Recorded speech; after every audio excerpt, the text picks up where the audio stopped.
नमस्कार, मेरा नाम है सागर और आप देख रहे हैं न्यूज इंडिया एक्सप्रेस। आज हम मौजूद है हरिनगर के वार्ड नंबर 97S में और हमारे साथ मौजूद है जनतंत्र मोर्चा के प्रतिनिधि श्री अंगद राज शर्मा जी। तो सर, आपका बहुत बहुत स्वागत है हमारे साथ जुड़ने के लिए।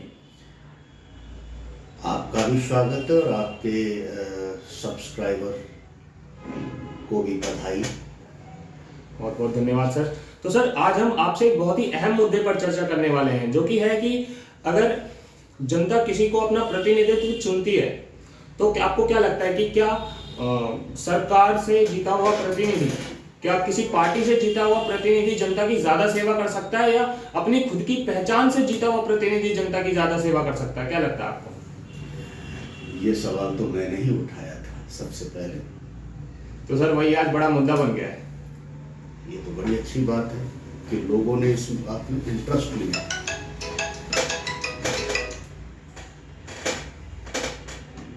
देखिए, मेरा ये मानना है कि व्यक्ति की पहचान, अपनी पहचान से जो व्यक्ति चुनाव जीतता है उस व्यक्ति को समय पर्याप्त मिलता है लोगों के बीच में जाने का, उनकी समस्याओं को सुनने का, काम करने का।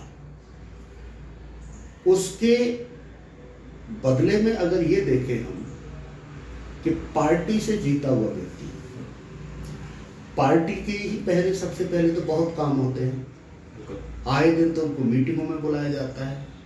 इसके बाद फिर पार्टियां दूसरे चुनाव भी लड़ती हैं। आपको पता है साल में 3-4 साल में एक चुनाव तो आ ही जाता है। उन्हें उस चुनाव में प्रचार करने के लिए भी बुलाया जाता है। अब मान लीजिए उत्तर प्रदेश में चुनाव हो रहा, भारतीय जनता पार्टी का पूरा कार्यकर्ता, हर प्रदेश का मंत्रिमंडल, विधायक, सबके सब उत्तर प्रदेश में पड़े हुए हैं। तो उनके क्षेत्र में उनकी जगह कौन सेवा कर रहा है? वो तो वहां पर प्रचार कर रहे हैं अपनी पार्टी का। और हर स्टेट में कहीं न कहीं पूरे देश में चुनाव होता है, भारतीय जनता पार्टी के सभी लीडर वहां पर प्रचार करते हैं। तो उस वक्त जहां उसकी जिम्मेदारी है, प्रतिनिधित्व तो वो कर रहा है, उसकी जिम्मेदारी किसकी है? कौन देख रहा है उसको? इसके बाद क्या होता है, जब देखते हैं कि भाई 5 साल पूरे ऐसे निकल गए, काम कुछ हो ही नहीं पाया, जनता से मिले नहीं, जनता फिर माइंड डाइवर्ट करना शुरू कर देती है कि भाई इस पार्टी ने कोई काम नहीं किया। फिर वो लोग क्या करते हैं, पार्टी बदल देते हैं। जनता सोचती है कि भाई ठीक है, बीजेपी ने काम नहीं किया, इस बार कांग्रेस को लेकर आएंगे। उन्होंने देख लिया, जनता का मूड भांप लिया, तूने कुछ काम नहीं किया, लोग कांग्रेस की बात कर रहे हैं, वो कांग्रेस में शामिल हो जाते हैं। कांग्रेस उनको टिकट दे देती है, वहां से वो फिर जीत जाते हैं। काम पहले भी कुछ नहीं हुआ, काम अब भी कुछ नहीं होगा, क्योंकि जीता कौन? व्यक्ति नहीं, जीती है पार्टी, हारती है पार्टी। अगर व्यक्ति जीतता है तो उसे अगली बार जीतने के लिए काम करना पड़ता है, और वो जब ही काम करेगा जब वो स्वतंत्र होगा। कई बार पार्टियां ही इतना काम उनके ऊपर थोप देती हैं कि वो अपने क्षेत्र को ध्यान दे ही नहीं पाते, वो जनता से मिल ही नहीं पाते। तो सर, मेरा दूसरा सवाल आपसे ये है कि अगर किसी पार्टी में रहना, अगर पॉलिटिक्स एक समाज सेवा है तो इसमें इतने ऐशो आराम क्यों? और अगर ये किसी तरीके की जॉब है तो इसके लिए कोई क्वालिफिकेशन क्यों नहीं? क्या सोचते हैं आप इसके बारे में? देखिए, क्वालिफिकेशन इसके लिए मैंडेटरी नहीं है, इसे तो मैं इतना इम्पोर्टेंट भी नहीं मानता, क्योंकि सत्ता में ज्यादातर लोग जो आते हैं वो आते हैं जो चांदी की चम्मच लेकर पैदा होते हैं। चांदी की चम्मच से मतलब आप समझ, ठीक है? तो या तो वो पढ़े लिखे होते हैं, पहले से पढ़े लिखे होते हैं, या नहीं भी पढ़े लिखे होते तो उनके लिए कोई इम्पोर्टेंट नहीं होता, क्योंकि जनता उन्हें पहले से ही अपना मान चुकी होती है। लेकिन मुख्य मुद्दा यह है कि स्वतंत्र व्यक्ति, चाहे वो पढ़ा लिखा है या अनपढ़ है, कम पढ़ा लिखा है, अनपढ़ तो चलो नहीं, आज के वक्त में किसी को मैं अनपढ़ मानता नहीं, कम पढ़ा लिखा व्यक्ति अगर समाज सेवा में आता है, राजनीतिक समाज सेवा में आता है, तो उसके लिए देखिए बड़ी मेहनत करनी पड़ती है। पढ़े लिखे लोग आना नहीं चाहते, और कम पढ़े लिखे के लिए अगर आप ये कहते हैं कि भाई पढ़ा लिखा होना जरूरी है, तो फिर आएगा कौन? पढ़ा लिखा आदमी सबसे पहले नौकरी ढूंढता है। हम खुद चाहते हैं कि पढ़ा लिखा युवा वर्ग आए राजनीति में, बजाय राजनीति को गाली देने के वो राजनीति में आए और वो खुद इस बात को परखे जांचे कि आखिर जनता राजनेताओं को गाली देती क्यों है। लेकिन उनको तो पढ़ाई करते, उनको तो रोजगार चाहिए, उनको एक फिक्स अमाउंट चाहिए महीने का घर को चलाने के लिए। लेकिन राजनीति में कोई फिक्स अमाउंट, अब आदमी कब जीतेगा, 5 साल वो प्रतिनिधि रहेगा तब उसको पेंशन मिलेगी। अगर शुरू में ही सरकार गिर गई तो उसकी पेंशन भी गई, ये भी जरूरी नहीं है। और लोगों की जिंदगी निकल जाती है, मेहनत करते करते चुनाव नहीं जीत पाते, हर कोई चुनाव नहीं जीत पाता। आप खुद देख रहे होंगे कि अक्सर चुनाव वही जीतते हैं जो चांदी की चम्मच लेकर पैदा हुए हैं, जो नए व्यक्ति हैं। या तो वो जीतते हैं जो चांदी की चम्मच लेकर पैदा हुए हैं, या वो जीतते हैं जो धन और बल की ताकत के ऊपर पार्टी का टिकट लेकर आते हैं। उनका खुद का सबको पता है, पूरी जनता गाली दे रही है कि बैकग्राउंड इस आदमी का बहुत खराब है, लेकिन जनता क्या कहती है, हम तो पार्टी के शीर्ष नेतृत्व को वोट दे रहे हैं। मसलन मैं आपको देखिए, मुझे खुल के बोलने में कोई आपत्ति नहीं होती, रमेश बिधूड़ी जी को कोई भी लोकसभा चुनाव 19 में वोट नहीं देना चाहता था। उनकी खुद पार्टी के लोग उनको वोट नहीं देना चाहते थे, लेकिन उन्होंने वोट दिया। पर सर ऐसा क्यों? लेकिन उन्होंने वोट दिया, इसलिए हम तो मोदी जी को वोट दे रहे हैं। भाई एक आदमी ने आपको पूरे 5 साल आपके क्षेत्र में नहीं आया, कोई काम नहीं किया, आपको सूरत नहीं दिखाई, आपको शक्ल नहीं दिखाई, आपसे पूछा नहीं, आप गए तो आपसे मिला भी नहीं, और इसके बाद भी आपने कहा यार हम इसको नहीं वोट दे रहे हैं, हम तो मोदी जी को वोट दे रहे हैं। तो इसके लिए जिम्मेदार तो जनता खुद है ना, व्यक्ति को देखना चाहिए। और ऐसा भी नहीं है कि उस चुनाव में कोई और स्वतंत्र उम्मीदवार खड़ा नहीं हुआ होगा। अब आप लोग अगर राष्ट्रीय सोच के ऊपर चलेंगे, पार्टी की सोच पर चलेंगे, तो निश्चित तौर पर आपको ये सब तो सहना ही पड़ेगा। अब ऐसी परिस्थिति में कई बार होता है, चलिए रमेश बिधूड़ी तो एक पार्टी से शुरू से जुड़े हुए हैं, लेकिन अधिकांश नेता आपने देखे होंगे कि जब उन्हें लगता है कि इस बार पार्टी नहीं जीतेगी, पार्टी बदल लेते हैं।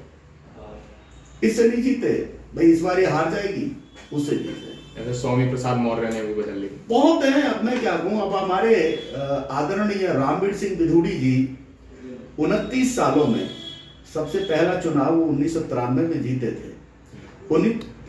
इस 29 सालों में उन्होंने 7 पार्टी बदली है। अब अगर उनकी खुद की पहचान है, उन्होंने खुद अपना इतना विकास किया है, तो अपने विकास के नाम पर क्यों वोट नहीं मांगते? आप पार्टी किस लिए बदलते हैं? किस लिए सर?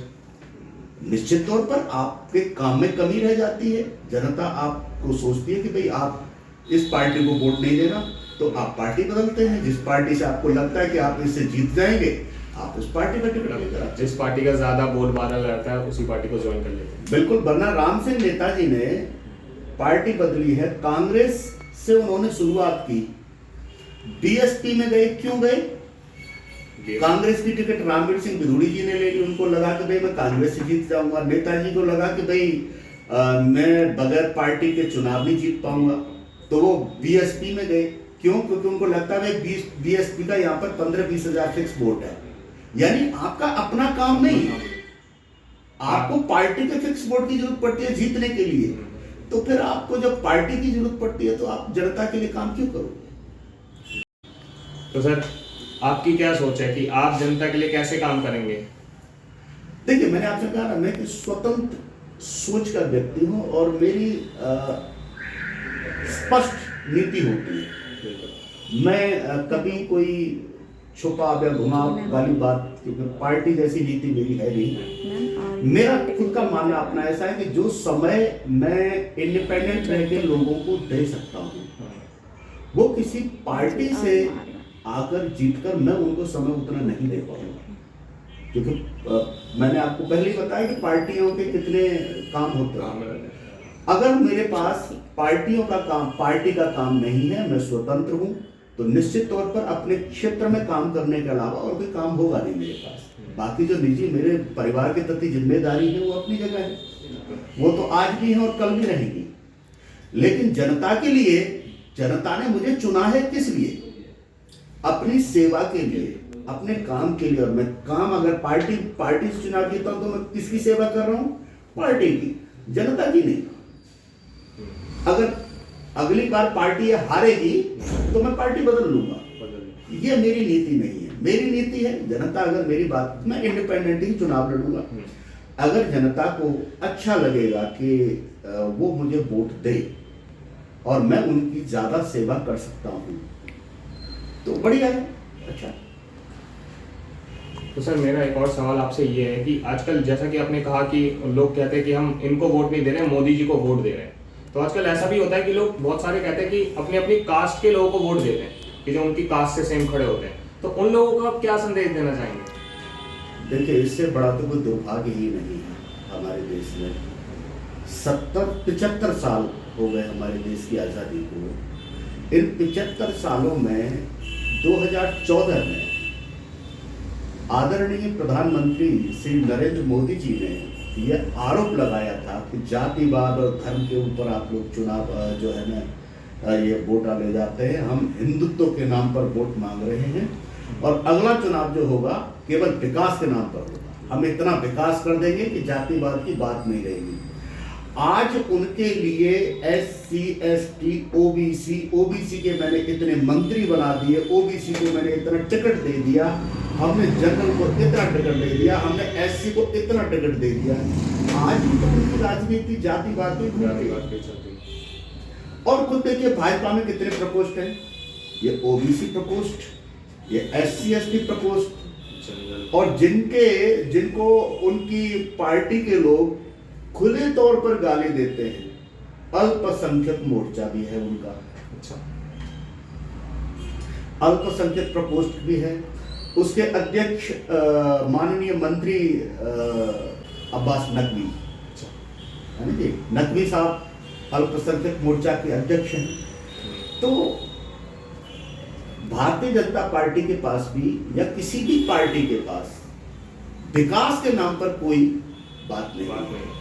जो भी पार्टी चुनाव लड़ेगी केवल जातीय समीकरण के ऊपर चुनाव लड़ रही है, जो कि गलत है। आखिर 75 साल बाद भी आप जाति के ऊपर चुनाव क्यों लड़ रहे हो, धर्म के ऊपर चुनाव क्यों लड़ रहे हो?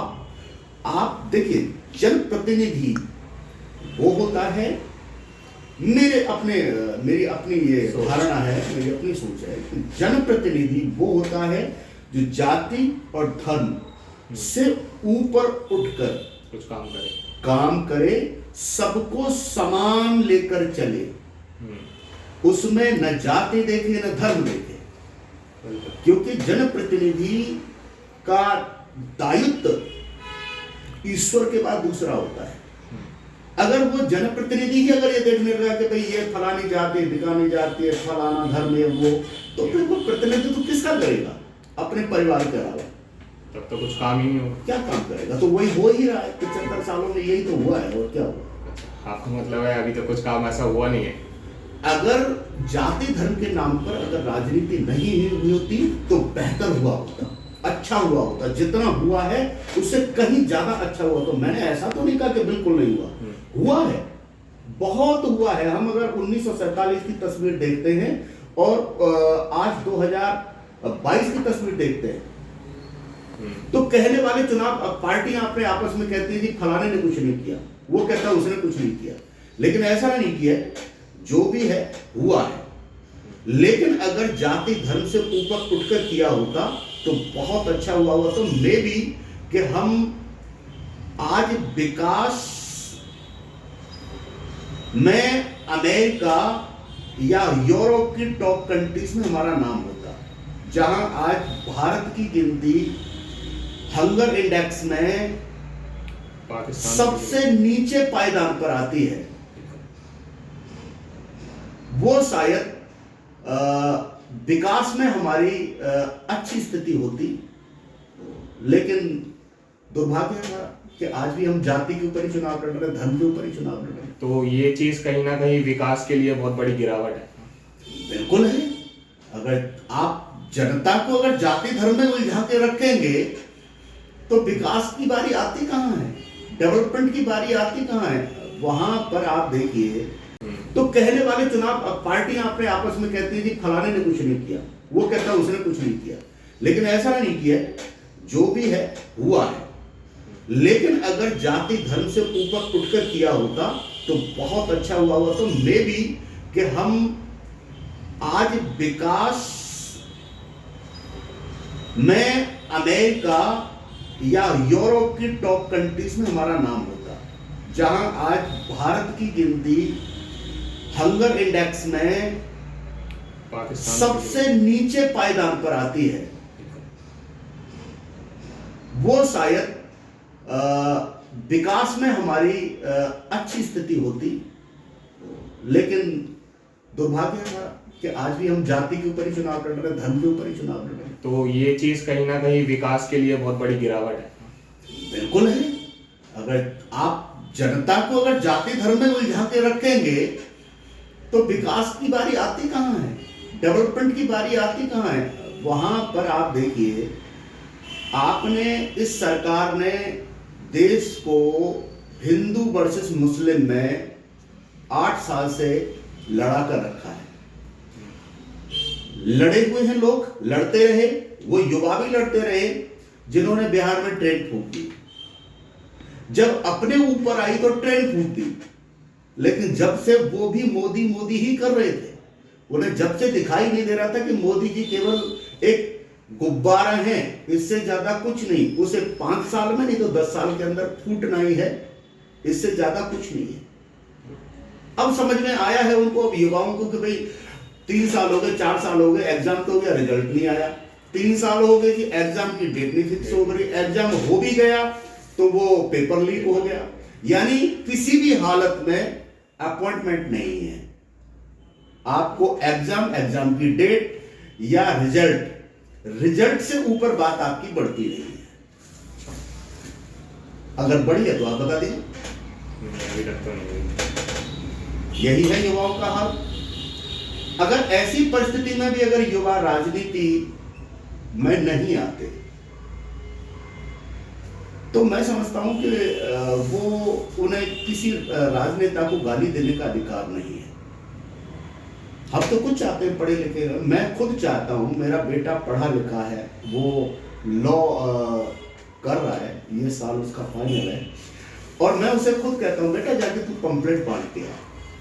पंपलेट किसी से भी बंटवाए जा सकते हैं, लेकिन मैं चाहता हूं तुम पढ़े लिखे हो, कल को तुम सवाल करो तो जवाब भी तो खुद बनो। तुम सिर्फ हमें इस बात के लिए गाली दो कि भाई हमारी पिछली पीढ़ी ने कुछ नहीं किया, तुम भी तो कुछ करके देखो, तभी तो पता चलेगा कि क्या किया जाता है, कैसे किया जाता है। तो सर आपका बहुत बहुत धन्यवाद हमारे साथ जुड़ने के लिए और अपने विचार देने के लिए।